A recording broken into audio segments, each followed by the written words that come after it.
सतनाम साहिब बंदगी सभी भक्त आत्माओं को, सभी साधु संत समाज को। आज हम आपको बतलाएंगे आरती का सही अर्थ क्या है। अर्थात संसार जगत करता है, क्या करता है? आरती। ये आरती नहीं है। आरती हम आपको बतलाते हैं आरती क्या है। ठीक है, आरती और पूजा में अंतर है। कितना अंतर है वो हम आपको बाद में समझाएंगे। यहाँ पर हम आपको बतलाते हैं कि आरती का अर्थ क्या है। आरती एक शब्द है। ठीक है, आरती एक शब्द है और आरती नाम का कोई मनुष्य नहीं है और कोई स्त्री नहीं है जिस आरती की बात यहाँ पर हम आपको समझाने वाले हैं। जैसे लोग पूजा आरती करते हैं, तो आइए समझते हैं आरती का सही भावार्थ क्या है। और आरती सब लोग जगत में करते ही हैं, लेकिन उसका महत्वपूर्ण सार नहीं समझते हैं। जैसे किसी ने आप पूछ लोगे आरती किसे कहते हैं, तो लोग तुमको क्या बताएंगे? लोग तुमको क्या बताएंगे? लोग बतलाएंगे थाली उठाकर घुमाना, दीप जलाना, पूजा अर्चन करना, ये आरती है। लोग तुमको ऐसा बताएंगे, लेकिन हम आज आपको जो बतलाने वाले हैं वो संसार से हट के है, यानी अध्यात्म तरीके से। हम शब्द में से एक अर्थ को निकाल कर सामने रख रहे हैं, जिसे आपको समझना है कि वास्तविकता में इसमें सत्यता है या झूठ है। शब्द में अर्थ पदार्थ पद में स्वर में राग सुनाया। कहने का तात्पर्य शब्द में सही अर्थ परमात्मा का स्वरूप होता है, तो उसे उसकी गहराई तक जाना, उसके सत्य तक जाना हर किसी के बस की बात नहीं है। तो हम आपको लेकर चलते हैं आरती के सत्य तक, यानी इसकी जो आखिरी निचोड़ है, उस जगह में, उस स्थान में आरती उसको क्यों कहा गया है, आरती किस वस्तु का नाम है, किस चीज का नाम है, किसे आरती कहते हैं। यहाँ पर आप इस बात को समझ जाओगे। तो चलिए आरती शब्द में हम आपको उसका संधि विच्छेद करके समझाते हैं। आ शब्द जहां पर लगा है, आ शब्द एक आत्मा के लिए संकेत है। किसके लिए? आत्मा के लिए। अब आत्माएं हमने अपने वीडियो में 5 प्रकार की आत्माओं के बारे में बतलाया है। ठीक है, परंतु यहाँ पर आरती की बात जहाँ पर आती है, तो आत्मा तो सब में होती है, यानी आप में भी है, हम में भी है, जीव जंतु में भी है, पशु पक्षियों में भी है, कीड़ी कुंजर में भी है, यानी आत्मा सब में है। बिना आत्मा के कोई भी वस्तु इस संसार में नहीं है। कहने का तात्पर्य कंकड़ पत्थर से लेकर, क्योंकि सकल सृष्टि का उत्पत्ति करता एक आत्मा ही है। तो अर्थात जब आत्मा और परमात्मा के सिवाय इस संसार में कुछ भी नहीं था, तो यहाँ से सिद्ध हो जाता है कि आत्मा से ही सब कुछ हुआ है, इसलिए आत्मा सब में है। ठीक है, अब फर्क ये होता है कि यहाँ पर जीव आत्मा, निर्जीव आत्मा, सरजीव आत्मा, इस प्रकार की आत्माओं के अलग अलग स्थिति हैं। ठीक है, तो यहाँ पर हम समझते हैं कि आरती का सही अर्थ क्या है। तो आरती शब्द में आ शब्द को हमने निकाला, तो आ शब्द से आत्मा बनता है, यानी एक आत्मा यहाँ पर समझ लेते हैं। और जो रति शब्द होता है, रति एक योद्धा पुरुष को कहा जाता है, एक वीर पुरुष को कहा जाता है, एक महान पुरुष को कहा जाता है। योद्धा यानी लाखों करोड़ों में कोई एक होता है। देखिए आरती जो होती है, जो लोग आप लोग करते हैं, ये आरती नहीं होती है, ये आपकी आस्था है। ठीक है, ये आपकी आस्था है, ये आपकी भावना है। अर्थात थाली ही घुमा के अगर आरती का नाम होता, तो हर कोई और हर किसी की आरती करता, लेकिन हर किसी की आरती संसार में नहीं होती है। जिसके अंदर योग्यता होती है, जिसने कुछ ऐसा कर्म किया है, और जिनको लोगों को पसंद है, जैसे कि किसी ने राम की आरती करते हैं, कोई दुर्गा की आरती करते हैं। लेकिन आरती क्यों करते हैं पहले ये समझो, और किसकी करते हैं ये भी समझो, है ना। तो जैसे किसी ने शंकर जी की आरती की, उन्होंने क्यों किया? शंकर जी की आरती क्यों करते हैं? क्योंकि उनको शंकर जी के कुछ लक्षण, कुछ कार्य उनको ऐसा लगता है, कि वो हमारे मालिक है, हमारे इष्ट है, उन्होंने अच्छा किया है।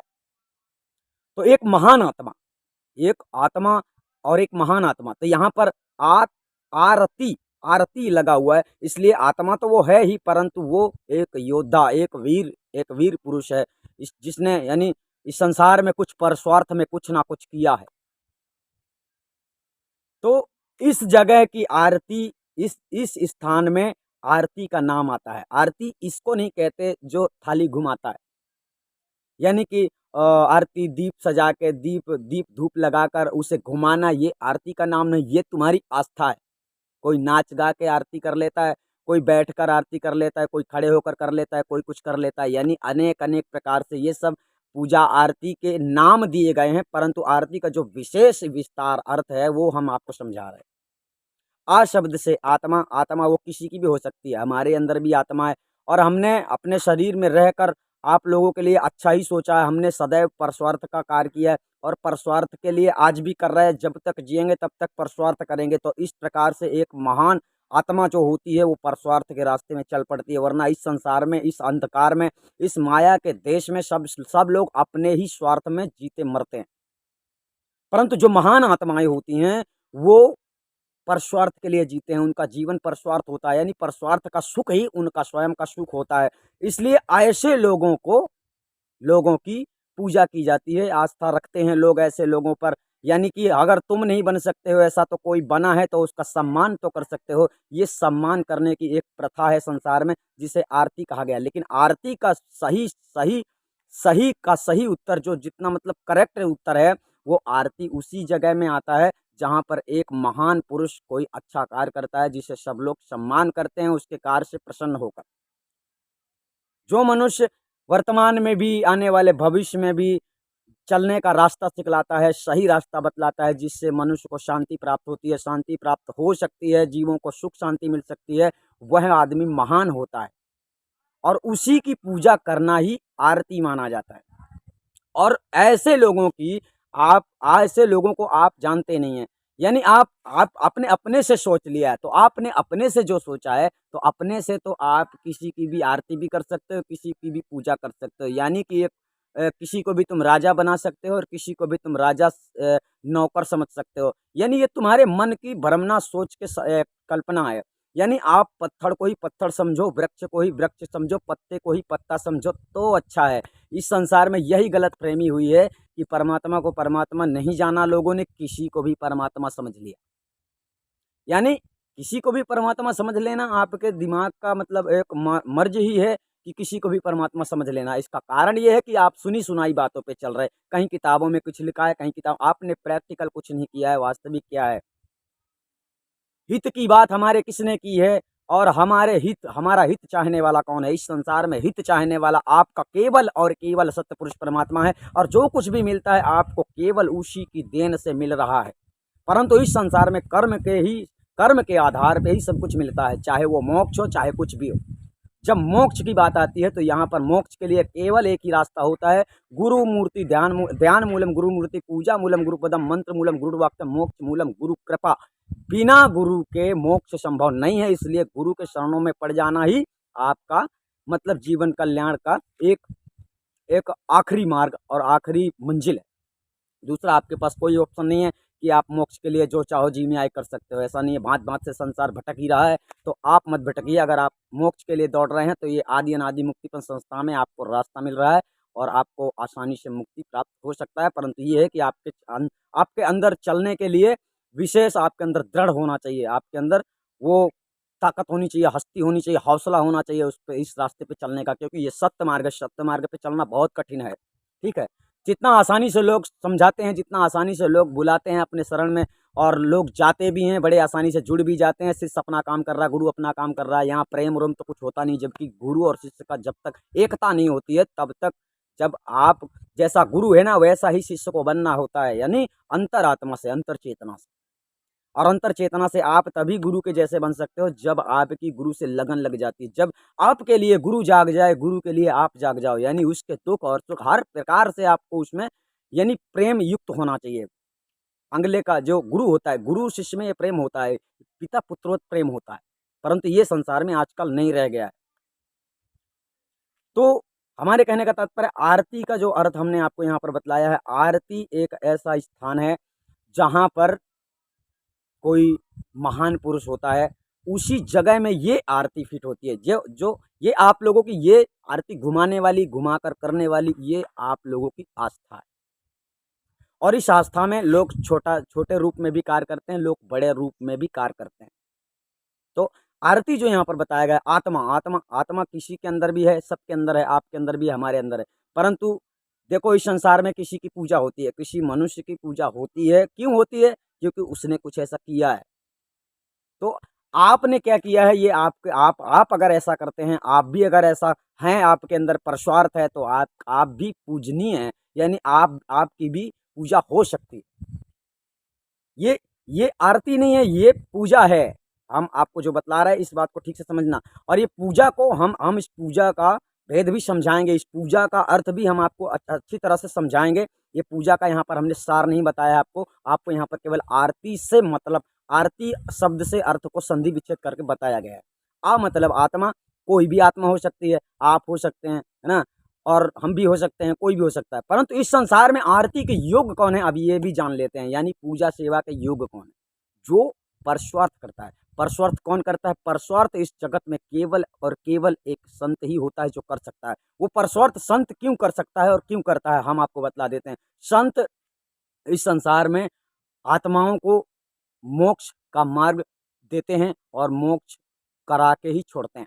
कहने का तात्पर्य, संतों के पास वो प्रबलता होती है कि वो अपने सत्य से, अपने सत्य की शक्ति से, अपने सत्य की शक्ति क्या होती है? जो कभी सत्य नहीं छोड़ता है, जो सत्य को नहीं छोड़ता है, उसके आगे हम आपको बतला देते हैं कि निरंजन की मायावी शक्ति कोई भी काम नहीं करती है, यानी तांत्रिक मांत्रिक कोई भी शक्ति काम नहीं करती है उसके सामने। किसके सामने? सत्य के सामने। तो सत्य का इतना इतना पावर है, इसलिए साहब ने कहा, साँच बराबर तप नहीं, झूठ बराबर पाप। जहाँ दया तहाँ धर्म है, जहाँ क्षमा तहाँ आप। यानी संत के पास इतनी शक्ति होती है, इतनी क्षमता होती है कि वो तुम्हारे लाखों गुनाहों को माफ कर सकता है, क्षमा कर सकता है। संत क्षमा कर देगा, मगर इस संसार में तुम जिसके साथ गुनाह करोगे वो तुम्हें क्षमा करता है या नहीं करता, ये उसकी गारंटी। लेकिन संत क्षमा कर देगा, क्योंकि वो दया का सागर होता है। वो जानता है कि तुम्हारे अंदर वो समर्थता नहीं है, इसलिए तुम्हें वो हर बार क्षमा करेगा, और हर बार तुम्हें क्षमा करके और हर बार बोलेगा कि अगली बार ऐसा मत करना, अब ऐसा मत करना, अब ऐसा मत करना। क्योंकि संत परस्वार्थी होता है, तो परस्वार्थ जो होता है, तो वो कभी भी किसी भी हालात में, संत के पास कोई कारण नहीं है। संत जो सच्चा होता है वो कभी आपको श्राप भी नहीं दे सकता। श्राप का मतलब आपके साथ ऐसा हो जाए, आपके साथ वैसा हो जाए, आपको वो बुरा कभी सोचेगा ही नहीं, क्योंकि संत की ये अधीनता होती है। संत में ये सत्यता होती है, सत्य मार्ग में, ये सत्य मार्ग में जो चलता है, जो संत होता है, संत को समदृष्टि होती है, उसको सबसे प्रेम होता है, उसको किसी से नफरत नहीं होती है, तो फिर उसकी वजह ही नहीं है किसी को श्राप देना, किसी के लिए बुरा सोचना। इसी प्रकार से हम भी कभी किसी का बुरा नहीं सोचते हैं। सोचते इसलिए नहीं है कि हमको, अगर हम कर सकते हैं तो किसी के साथ हमको अच्छा ही करना चाहिए, बुरा हमें करने का कोई अधिकार नहीं है।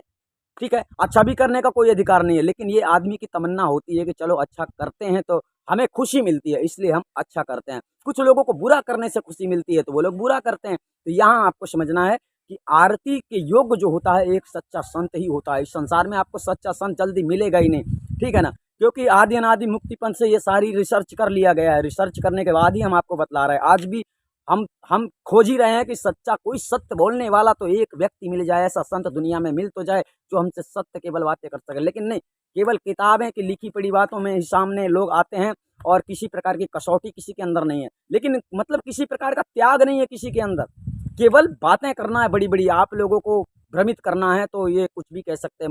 मुख में बोलने के लिए कुछ भी बोला जा सकता है, लेकिन कसौटी में जब खरा उतरे कोई, जब परीक्षण में जब पास हो कोई, तब वही वही सच्चा माना जाता है। तब पता चलता है कि सही कह रहा है या फिर कर भी रहा है।